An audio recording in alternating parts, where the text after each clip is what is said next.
Today I'll be talking about equitable remedies. So first, the difference between legal and equitable remedies is one deals with monetary damages and the other one deals with non-monetary damages.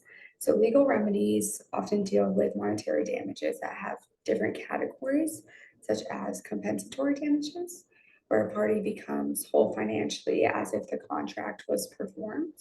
There are consequential damages where you get damages from failure to perform the contract, incidental damages, which are expenses that the contract would have went through, such as shipping fees, transportation fees, storing fees. Then there's liquidated damages, which show the reflected loss that is mentioned in the contract. There's nominal damages, which is not an assessed dollar amount, but is used to indicate obligation, and punitive damages, which is not common in contracts. But the party that didn't breach the contract was wrong or injured.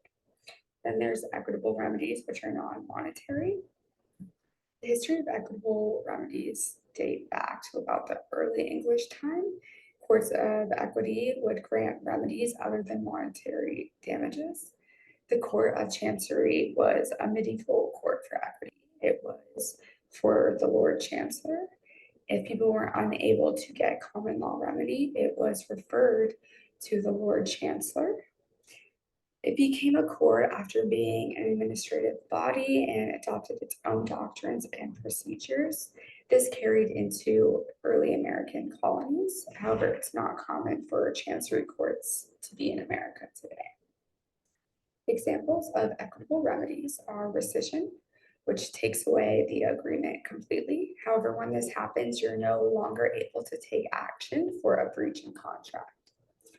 Then there's an injunction, which forbids the breaching party to do the act that was agreed upon.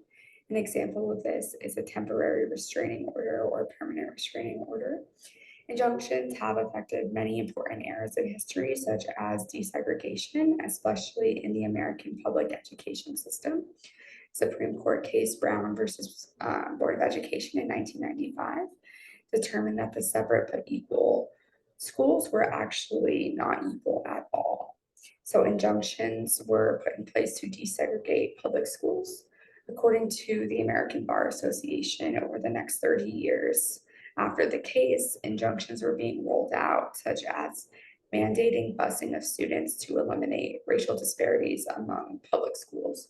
And of course, this was very controversial. And their specific performance, which is where money cannot fix a problem.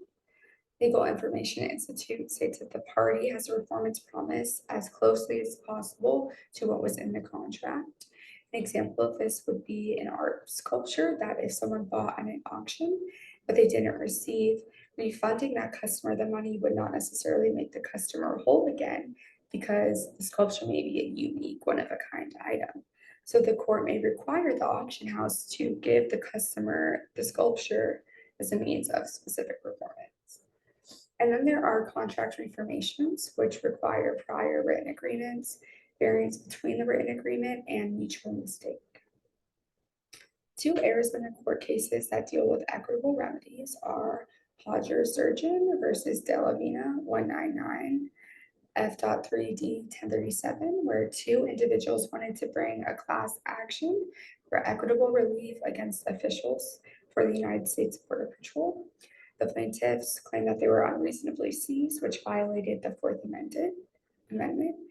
Case text states that the plaintiffs asked for an injunction prohibiting the defendants from ordering, directing, sanctioning, or knowingly permitting such unconstitutional practices. They also wanted the Border Patrol to implement measures to prevent the unconstitutional practices. The District Court of Arizona granted summary judgment on the grounds that the plaintiffs did not have standing to seek equitable relief that required Border Patrol to change its practices. The United States Courts of Appeals, Ninth Circuit, agreed with the District Court, and they were not granted the equitable relief. Another case is Wolyansky versus Miller, 135 Arizona 444.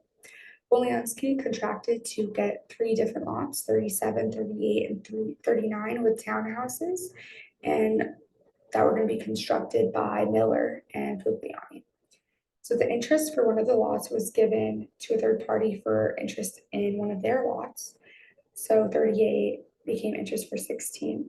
And 16 had a different closing date than lot 37 and 39. So Williamsky was going to sell lot 16 to a woman named Sheila, but that contract was rescinded. His escrow officer told Williamsky and notified him that Miller was canceling the contract for lot 16 because of failure to close on time. However, Williamsky filed for specific performance of the lot 16 contract. According to case text, he stated that he was not in default. Williamsky was granted either specific performances or damages regarding the lot 16 contract. And then here are the references that I used.